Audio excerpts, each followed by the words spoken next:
जम्मू कश्मीर में नई सरकार का आगाज हो चुका है। उमर अब्दुल्ला नए मुख्यमंत्री बन चुके हैं। जम्मू कश्मीर में जीत के बाद नेशनल कॉन्फ्रेंस ने अपनी सरकार बना ली है, लेकिन इस कहानी में अब एक नया पेच सामने आ गया है, क्योंकि भले ही उमर अब्दुल्ला सीएम बन चुके हैं, लेकिन पहले वाला पावर अब उनके पास नहीं है। तो चलिए पूरी कहानी आपको बताते हैं और साथ ही उस नए पेज के बारे में भी बताएंगे जिससे उमर अब्दुल्ला के पास पहले वाली पावर नहीं बची है। नमस्कार, कैपिटल टीवी की स्पेशल स्टोरी में आपका स्वागत है और मैं हूं आपके साथ परवीन शेख।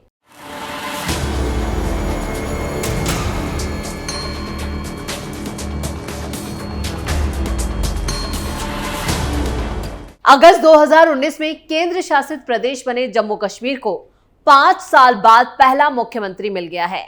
नेशनल कॉन्फ्रेंस के नेता उमर अब्दुल्ला अब जम्मू कश्मीर के मुख्यमंत्री बन गए हैं। उन्होंने 16 अक्टूबर को सीएम पद की शपथ ली। उमर अब्दुल्ला के साथ साथ सकीना ईतू, जावेद डार, सुरिंदर चौधरी और जावेद राणा ने भी मंत्री पद की शपथ ली। छाप सीट से निर्दलीय जीतकर विधायक बने सतीश शर्मा को उमर सरकार में मंत्री बनाया गया है। उमर अब्दुल्ला की सरकार में सुरिंदर चौधरी डिप्टी सीएम होंगे। नौशेरा से विधायक बने सुरिंदर चौधरी ने जम्मू कश्मीर बीजेपी के अध्यक्ष रविंद्र रैना को 7,819 वोटों से हराया था। उमर अब्दुल्ला पहले भी जनवरी 2009 से जनवरी 2014 तक जम्मू कश्मीर के मुख्यमंत्री रह चुके हैं, लेकिन तब और अब में बहुत फर्क है। तब जम्मू कश्मीर पूर्ण राज्य हुआ करता था और अब ये केंद्र शासित प्रदेश है। तब जम्मू कश्मीर विधानसभा का कार्यकाल 6 साल का था, अब बाकी राज्यों की तरह ही 5 साल का होगा। तब राज्य से जुड़े फैसले लेने की सारी शक्तियां विधानसभा और मुख्यमंत्री के पास होते थे, पर अब काफी हद तक सारा कंट्रोल उपराज्यपाल के हाथ में होगा। अब जम्मू कश्मीर की स्थिति काफी बदल चुकी है, तो माना जा रहा है कि जिस तरह से दिल्ली में आम आदमी पार्टी की सरकार और उपराज्यपाल के बीच तनातनी रहती है, उसी तरह की तनातनी जम्मू कश्मीर में भी देखने को मिल सकती है। तभी तो कुछ दिन पहले दिल्ली के पूर्व सीएम अरविंद केजरीवाल ने कहा था कि अगर हाफ स्टेट में सरकार चलाने में दिक्कत आए तो उमर अब्दुल्ला उनसे सलाह ले सकते हैं। खैर, उमर अब्दुल्ला अब मुख्यमंत्री बन गए हैं। अगर सब कुछ ठीक ठाक रहा तो उनकी सरकार को 5 साल का कार्यकाल पूरा करने में मुश्किल भी नहीं आएगी, मगर इन 5 सालों में सरकार के कामकाज में उपराज्यपाल का दखल जरूर होगा। लेकिन ऐसा क्यों? जम्मू कश्मीर अब केंद्र शासित प्रदेश है। 2019 में संसद में Jammu Kashmir reorganisation act pass किया गया। इसके जरिए राज्य को 2 हिस्सों में, यहां पर जम्मू कश्मीर और लद्दाख में बांटकर 2 अलग अलग केंद्र शासित प्रदेश बना दिए गए।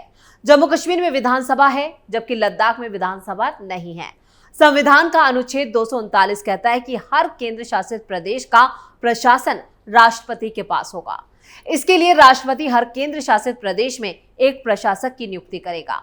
अंडमान निकोबार, दिल्ली, पांडिचेरी और जम्मू कश्मीर में उपराज्यपाल होते हैं, जबकि दमन द्वीप और दादर नगर हवेली, लक्षद्वीप, चंडीगढ़ और लद्दाख में प्रशासक होते हैं। 2019 का जम्मू कश्मीर रीऑर्गेनाइजेशन एक्ट कहता है कि पांडिचेरी में लागू संविधान का अनुच्छेद 239A ही जम्मू कश्मीर में लागू होगा। दिल्ली विधानसभा वाला एकमात्र केंद्र शासित प्रदेश है जहां 239AA लागू है। दिल्ली में पुलिस, जमीन और कानून व्यवस्था को छोड़कर बाकी सभी मामलों में कानून बनाने का अधिकार दिल्ली सरकार को है।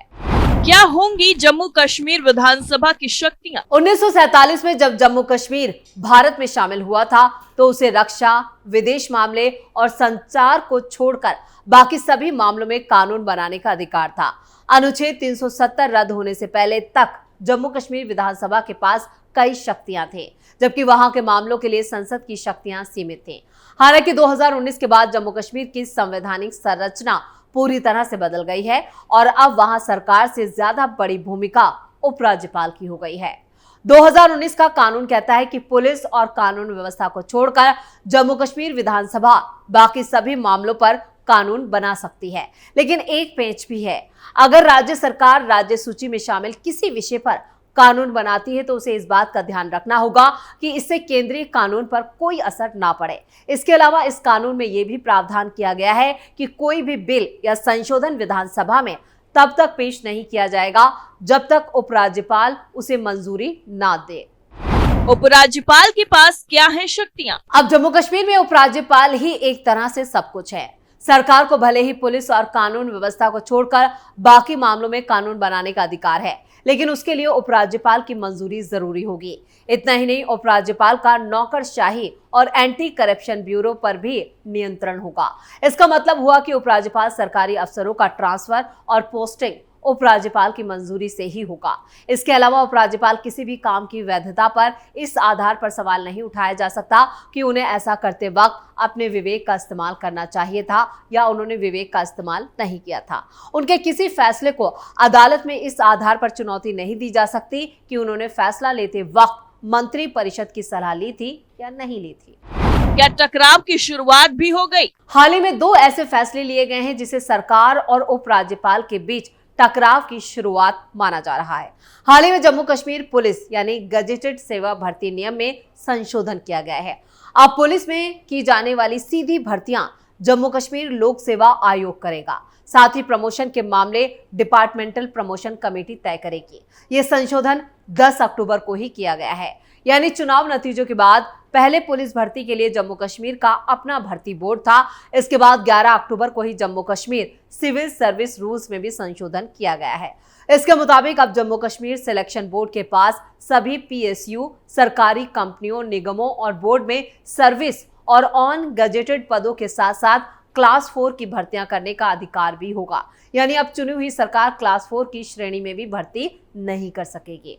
अब जम्मू कश्मीर का संवैधानिक ढांचा पूरी तरह से बदल चुका है, जिससे मुख्यमंत्री और उपराज्यपाल के बीच अधिकारों की जंग छिड़ सकती है। उमर अब्दुल्ला के साथ मिलकर करना चाहते हैं काम। वहीं दूसरी तरफ जम्मू कश्मीर के एलजी मनोज सिन्हा का एक बयान भी सामने आया है, जिसमें उन्होंने भी मिलजुल कर सरकार चलाने की बात कही है और उमर अब्दुल्ला ने भी ऐसा ही किया था। नई सरकार के गठन की पूर्व संध्या पर मनोज सिन्हा से नए मुख्यमंत्री के लिए संदेश के बारे में पूछा गया था। मनोज सिन्हा का कहना है, मेरा संदेश यही है कि जम्मू कश्मीर के लोगों ने मैंडेट दे दिया है। चुने हुए प्रतिनिधियों को लोगों से किए गए वादे पूरे करने की कोशिश करनी चाहिए ताकि जम्मू कश्मीर में शांति, समृद्धि और विकास सुनिश्चित किया जा सके। और इस काम में नई सरकार को मेरी तरफ से पूरा सहयोग मिलेगा। मिलजुल कर तमाम मसलों को सुलझाया जा सकता है। मैं 4 साल से जम्मू कश्मीर में हूँ और बहुत सारे काम हुए हैं और बहुत सारे काम किए जाने भी हैं। ऐसे में मुझे नहीं लगता कि टकराव जैसी कोई नौबत आई। मेरी तरफ से किसी तरह के टकराव जैसी स्थिति नहीं पैदा होने दी जाएगी।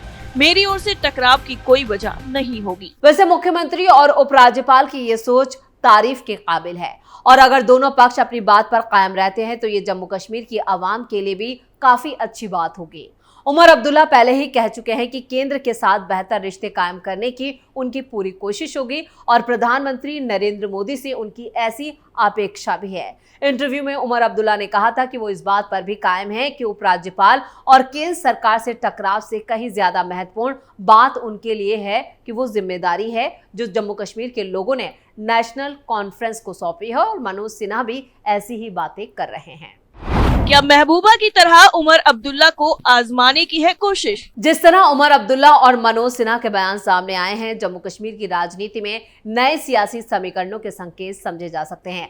केंद्र में सत्ताधारी बीजेपी की तरफ से इसे वैसे ही इशारा समझा जा सकता है जैसा 2014 के विधानसभा चुनावों के बाद देखने को मिला था। तब बीजेपी नेतृत्व और पीडीपी नेता महबूबा मुफ्ती ने आगे बढ़कर हाथ मिलाया और गठबंधन की सरकार बनाई। सरकार बनने से पहले उसे बेमेल गठबंधन कहा जाने लगा था, लेकिन कुछ दिन बाद लगने लगा कि दोनों पक्ष मिलकर आलोचकों का मुंह बंद करने की कोशिश कर रहे हैं। लेकिन 2018 आते आते बीजेपी नेता अमित शाह के समर्थन वापस लेने के फैसले के साथ ही सरकार भी गिर गई। 2019 में संसद में प्रस्ताव लाकर धारा 370 खत्म कर दी गई और अब जाकर 10 साल बाद विधानसभा के चुनाव कराए जा सके हैं। अभी तो नेशनल कॉन्फ्रेंस सरकार बनाने जा रही है, लेकिन पीडीपी करीब करीब साफ हो चुकी है। नेशनल कॉन्फ्रेंस को विधानसभा की 42 सीटें मिली है, जबकि पीडीपी को महज 3, बीजेपी को 29 सीटें मिल पाई हैं। अगर ये सरकार ठीक से चली और दिल्ली की तरह बात बात पर झगड़ा नहीं हुआ तो भविष्य में नेशनल कॉन्फ्रेंस और बीजेपी के करीब आने और फिर साथ आने से भी इनकार नहीं किया जा सकता। फिलहाल इतना तो समझा ही जा सकता है कि नेशनल कॉन्फ्रेंस और बीजेपी दोनों एक नए रिश्ते की नींव रखने की कोशिश तो कर ही रहे हैं।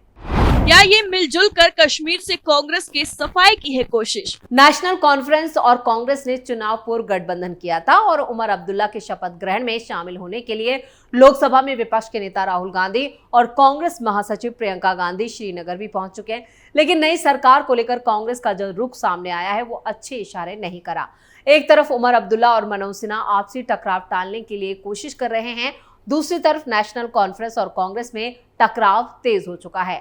कांग्रेस के जम्मू कश्मीर प्रभारी भरत सिंह सोलंकी का कहना है कि नेशनल कॉन्फ्रेंस से बातचीत जारी है और सरकार में शामिल होने को लेकर फैसला बाद में लिया जाएगा। लेकिन कांग्रेस ने यहां पर साफ कर दिया है कि वो सरकार में शामिल नहीं है, कांग्रेस गठबंधन का हिस्सा नहीं है और कांग्रेस का कोई भी विधायक मंत्री नहीं बना है, जिससे साफ है कि उमर अब्दुल्ला और राहुल गांधी के बीच टकराव तेज हो चुका है, यानी जंग छिड़ चुकी है। जम्मू कश्मीर में अब यहां पर कांग्रेस जो है वो बाहर से समर्थन देने की बात कर रही है, लेकिन बाहर से समर्थन की भी उमर अब्दुल्ला को कोई जरूरत नहीं है। यानी अब यहां पर नेशनल कॉन्फ्रेंस अपने दम पर ही सरकार बना रही है। उसे निर्दलियों का भी यहां पर समर्थन मिल चुका है। उसके पास अब समर्थन, अपने बलबूते पे जो समर्थन है वो 49 विधायकों का है, जबकि सिर्फ सरकार बनाने के लिए 45 विधायकों की जरूरत है। अब 49 विधायक उमर अब्दुल्ला के पास हैं, यानी 49 विधायक उमर अब्दुल्ला के साथ हैं। कांग्रेस के अध्यक्ष तारिक हमीद कर्रा ने कैबिनेट में शामिल होने की बात जो थी कहा कि चल रही है, लेकिन बात नहीं बनी है और कांग्रेस अब बाहर से समर्थन देने की बात करे। देखा जाए तो ये विवाद शुरू हो चुका है। निर्दलीय विधायकों के उमर अब्दुल्ला सरकार को समर्थन दिए जाने की पहल और फिर अरविंद केजरीवाल ने भी, जो उनका एक विधायक जीत कर आया है, वो भी अब सरकार के समर्थन में है। हालात ऐसे होते गए तो कांग्रेस पूरी तरह से हाशिए पर यहाँ पर जम्मू कश्मीर में नजर आ रही है। अच्छी बात यह है कि कांग्रेस नेताओं के सरकार में शामिल होने को लेकर सख्त रुख अपनाए जाने के बावजूद राहुल गांधी और प्रियंका गांधी शपथ ग्रहण में शामिल हुए और यहाँ पर कुछ ना कुछ कम से कम रिश्तों को संभालने में मदद जरूर मिल सकती है। और मुख्यमंत्री उमर अब्दुल्ला ने भी कांग्रेस को ही ध्यान में रखकर कैबिनेट में जगह बनाने की कोशिश की, लेकिन अब देखना होगा क्या उमर अब्दुल्ला और उपराज्यपाल अपने अपने बयानों पर कायम रहते हैं या फिर दिल्ली की तरह यहाँ भी टकराव देखने को मिलेगा। स्पेशल स्टोरी में फिलहाल के लिए इतना ही। बाकी खबरों के लिए देखते रहिए कैपिटल टीवी। नमस्कार।